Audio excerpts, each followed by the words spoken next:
Unsure of your dream? Study abroad destination? Clear your doubts. Videsh Consult. Call 9676502888.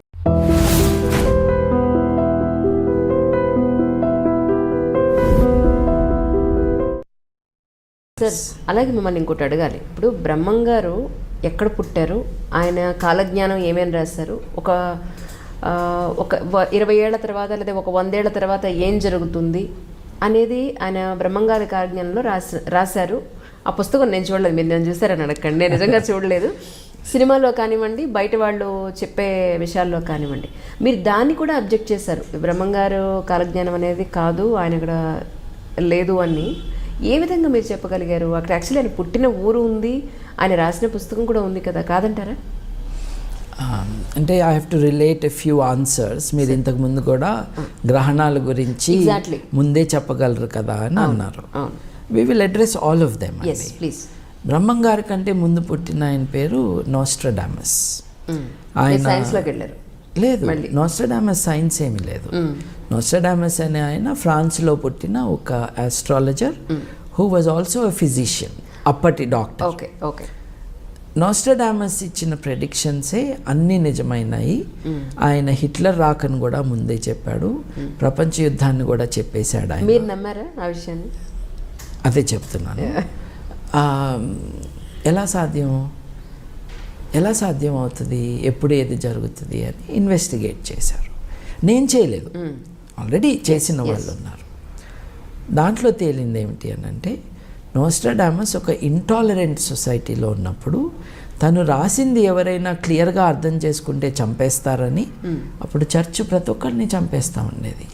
ఇప్పుడు ఆఫ్ఘనిస్తాన్లో కూర్చొని కవిత్వం రాస్తా అంటే వాళ్ళు కుదురుతుందా? తాలిబాన్ వాళ్ళు లేపేస్తారు. అట్లాంటి టెరబుల్ కండిషన్స్ ఫ్రాన్స్లో ఉండేవి. క్యాథలిక్ ప్రొటెస్టెంట్ ఐడెంటిటీస్తో ఇబ్బంది. ఈయనేమో ఇంగ్లాండ్లో ఉన్న ప్రొటెస్టెంటిజం వైపు మొగ్గు చూపుతూ ఉండేవాడు నోస్ట్రాడామస్. ఆయన తన కంటెంపరీ ఈవెంట్స్ అన్నీ కూడా అర్థమయ్యి కాని భాషలో, ఈ కాథ్రా అనే ఫ్రెంచ్లో 4 పాదాల కవిత్వం అది రాస్తూ ఉండేవాడు. దాంట్లో హిస్టర్ అన్న పదాన్ని వాడాడు. హిస్టర్ని పట్టుకుని హిట్లర్ అన్నారు. కానీ హిస్టర్ అన్నది ఒక భౌగోళిక ప్రాంతం. ఏదైనా విషయం జరిగితే ఆయన రాసిన దాంట్లో దీనికి సిమిలారిటీ ఉంటే దాన్ని దీనికి అన్వయించుకోవటం, అడాప్ట్ చేయటం అన్నది చేశారనమాట. ఫైనల్గా తేలింది ఏంటి అని అంటే, కంటెంపరీగా జరుగుతున్న విషయాలు ఇంతకుముందు జరిగిన విషయాల్ని తీసుకొచ్చి దాన్ని ఫ్యూచర్లో మాట్లాడినట్టుగా చెప్పారు అని. ఇది 9/11 గురించి కూడా ఆయన చెప్పాడు. 911 అని ఉంది అని ఆయన రాసిన దాంట్లో చెప్పారు. నిజంగా నోస్ట్రాడామస్ 911 రాశాడు. ఓకే. కానీ 911 అంటే అర్థం ఏంటి? 911 అంటే అర్థం 9th month September 11th date అని కాదండి. 911 ఇయర్ అండి, అంతే. ఓకే. ఆయన క్లియర్గా 911 అని రాస్తే నువ్వు దాన్ని అంతా వేరే అర్థాలు చెప్పటం దేనికి?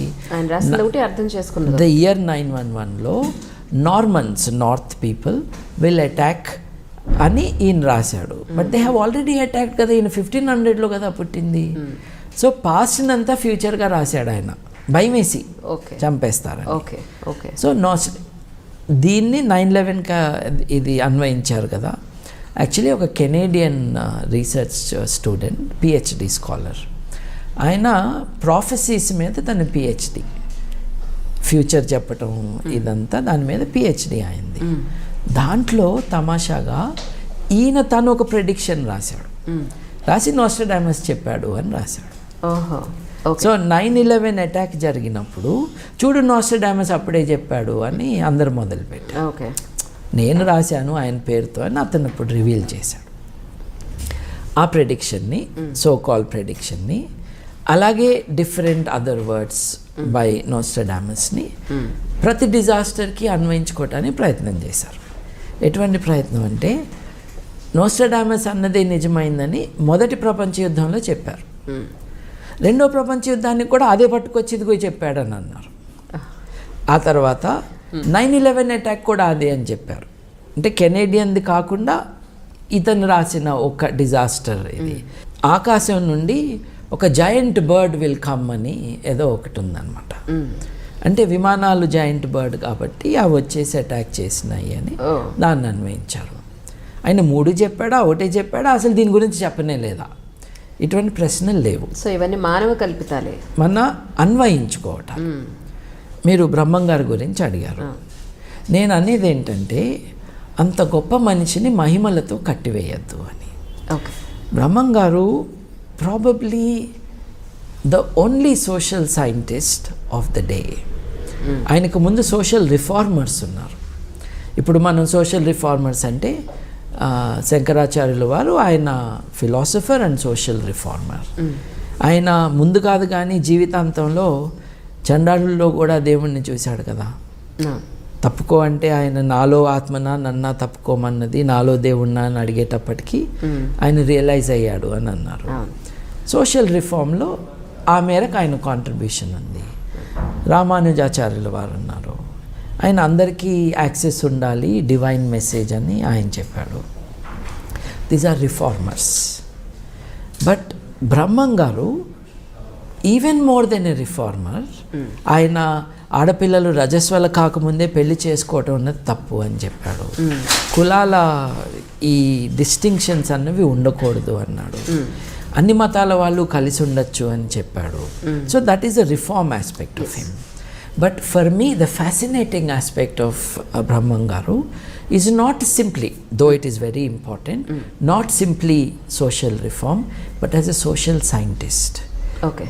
ఈ డెవలప్మెంట్స్ ముందుకు వెళ్తే ఇంకా ఎటువంటి సమాజం వస్తుంది అని ఆయన ఇమాజిన్ చేశాడు. కరెక్ట్. ఇప్పుడు డచ్ కంపెనీ అని ఉంది.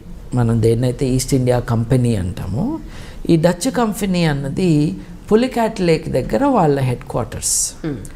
అక్కడికి ఈయన కడప 250 కిలోమీటర్లు. ఇది చెన్నైకి దగ్గరలో ఉంటుంది. డచ్ వాళ్ళు they already went to Indonesia. వాళ్ళు 1600 సంవత్సరం 1602 నుండి 1605 వరకు వాళ్ళ ఈస్ట్ ఇండియా కంపెనీ వాళ్ళు పెట్టుకున్నారు డచ్ వాళ్ళు. ఇంగ్లీష్ వాళ్ళు 1600 సంవత్సరంలో రాణిగారి దగ్గర నుంచి ఎలిజబెత్ I నుంచి వాళ్ళ కంపెనీకి స్టాంప్ వేయించుకున్నారు. అంటే 1600 సంవత్సరంలోనే తెల్లవాళ్ళు మన దేశానికి రావటమే కాకుండా ఇక్కడ వ్యాపారం చేయటానికి, పెద్ద ఎత్తున వ్యాపారం చేయటానికి ఒక కంపెనీ పెట్టుకుని దాంట్లో పార్ట్నర్షిప్గా షేర్ హోల్డర్స్గా తెల్లవాళ్ళు బ్రిటిష్ వాళ్ళని చాలామందిని చేర్పించడం కూడా మనకు చరిత్ర చెప్తుంది. బ్రహ్మం గారు 1608లో పుట్టారు అన్నది జనరల్గా యాక్సెప్టెడ్ థింగ్. ఇటీవల ఒక టీవీ ఛానల్ డిస్కషన్లో కూడా బ్రహ్మం గారి తరపున మాట్లాడటానికి వచ్చిన వాళ్ళని అడిగాను, మీరు ఒప్పుకుంటారా 1608 అంటే 5, 6, 1608 ఒక 2-3 ఏళ్ళు అటు ఇటుగా పీపుల్ జనరలీ బిలీవ్ 1600 సంవత్సరంలో బ్రహ్మం గారు పుట్టారు, ఆ సెంచరీ ఎండ్ అయ్యే లోపలే ఆయన చనిపోయారు అని. ఇంతవరకు seems to be an accepted thing about Brahmam గారు. ఈ దేశానికి తెల్లవాళ్ళు వస్తారు అని వాళ్ళు ఆల్రెడీ వచ్చాక కదా చెప్పినట్టు. మరి 1600లో వాళ్ళు కంపెనీయే పెట్టింది. ఈయన 1608లో పుడితే ఈ ఆలోచన రావడానికి ఇంకో 15-20 ఏళ్ళు అయితే అప్పటికే తెల్లవాళ్ళు కంపెనీ ఆరంభం చేసి 30 ఏళ్ళు అయిపోయింది. ఆల్రెడీ జరుగుతూ ఉన్నదాన్ని లేదా జరిగిపోయిందని కొంచెం ఇన్ అడ్వాన్స్గా ముందు ఏం జరగచ్చు అనేది ప్రిడిక్షన్ చేసి చెప్పుండొచ్చు. అది ప్రెడిక్షన్ అని అనకూడదు, projection in to the future of current development. అది ఎంత గొప్ప ఎబిలిటీ అండి. అలాగే వీళ్ళు డచ్ వాళ్ళు ఇండోనేషియాని చాలా, డచ్ వాళ్ళు ఇంగ్లీష్ వాళ్ళకంటే చాలా ఘోరంగా డచ్ కొలోనియలిజం నడిచింది. ఇండోనేషియాని నాశనం చేశారు డచ్ వాళ్ళు. ఇండోనేషియన్ ట్రెడిషన్స్ని కల్చర్ని కూడా స్టడీ చేశారు. ఎట్లా అయితే ఇండియన్ ట్రెడిషన్స్ కల్చర్ని ఫ్రెంచ్ వాళ్ళు ఇంగ్లీష్ వాళ్ళు ఇద్దరూ చేశారు, అట్లాగే ది డచ్ స్టడీడ్ ఇండోనేషియా. ఇండోనేషియాలో మనకి తోలుబొమ్మలాట ఎట్లాగో నీడలతో కథలు చెప్పటం అన్నది వాళ్ళకు ఒక విద్య, వాళ్ళ కళ అది. సో రామాయణం కూడా నీడలతో చెప్తారు అక్కడ, అటువంటి విద్య వాళ్ళది. తెర మీద నీడలు. బ్రహ్మంగారు అదే కదా చెప్పింది, కొత్తగా సినిమా అని చెప్పలా, ఆల్రెడీ జరుగుతున్న విషయం చెప్పారు. అలాగే గ్రంథి అనే ఆయన వస్తారు, ఆయనే గాంధీ అన్నారు. ఏమో నిజంగా గ్రంథి అనే ఆయన వస్తాడేమో ముందు గ్రంథి గాంధీ ఒకటి కాదుగా. But I don't think it is possible. It is not possible to divine the future. Science ప్రకారం కానీ ఇంకే విధంగా కానీ it is not possible to divine the future in this way. You can anticipate. ఒక ఫ్యూచరాలజిస్ట్గా టెక్నాలజీ ఇట్లా develop అవుతుంది, మీరు cinema హాల్కి వెళ్ళి సినిమా చూడక్కర్లేదు, సినిమానే మీ ఇంటికి వస్తుందని చెప్పచ్చు. టెక్నాలజీ వాట్ నెక్స్ట్ అనేది మనం ఆలోచిస్తాం. Absolutely. And that is social science. ఆ ఆస్పెక్ట్లో బ్రహ్మం గారు is unparalleled in his ability to think and to create a human approach to all this. ఆడపిల్లలు ఎప్పుడు పెళ్లి చేసుకోవాలి దగ్గర నుంచి ఎవరెవరిని పెళ్లి చేసుకోవాలి దాకా, కులాలు అడ్డం రాకూడదంటము, మతం అడ్డం రాకూడదంటము, ఇవన్నీ గొప్ప విషయాలే కదా. అట్లాగే వితంతువులు కూడా రాజ్యాలు వెళ్తారు అని చెప్పటము. కానీ వితంతువులు రాజ్యాలు వెళ్తారు అన్నది ఆయన చెప్పినప్పుడు నా దృష్టిలో ఆడవాళ్ళకు కూడా మీరు ఈక్వాలిటీ ఇస్తే, వితంతువులను కూడా మీరు మనుషులుగా చూస్తే వాళ్ళు రాజ్యాలను కూడా ఏలగలరు అని ఆయన చెప్పటం. అదిగో ఇందిరాగాంధీ అన్నారు. అప్పటికి ఇండియా లేదు కదండి, అప్పుడు అన్ని చిన్న పిల్ల రాజ్యాలు కదా. ఇప్పుడు ఆయన ఉన్న దేశం కూడా, రాజ్యం కూడా ముస్లింలు పరిపాలిస్తున్న దేశం. సో ఇదంతా భారతదేశానికి అన్వయించుకుంటే ఎట్లా? అప్పటికి భారతదేశమే లేదు కదా. కంపెనీ వాళ్ళు కూడా, ఇంగ్లీష్ కంపెనీ కానీ డచ్ కంపెనీ వాళ్ళు కూడా అప్పుడు కేవలం వ్యాపారం చేస్తూ ఉన్నారు. వాళ్ళు 100 సంవత్సరాలు వ్యాపారంలో వచ్చిన ఖండకావరం కావచ్చు, బలుపు కావచ్చు, ఆ రిసోర్సెస్ కావచ్చు, వాటిని వాడుకుని కదా భారతదేశాన్ని అదుపులోకి తెచ్చుకుంది వాళ్ళు. So when he was alive and saying these things, they were not our rulers, there was no India. సామ్రాజ్యాలు ఉండే అంతే.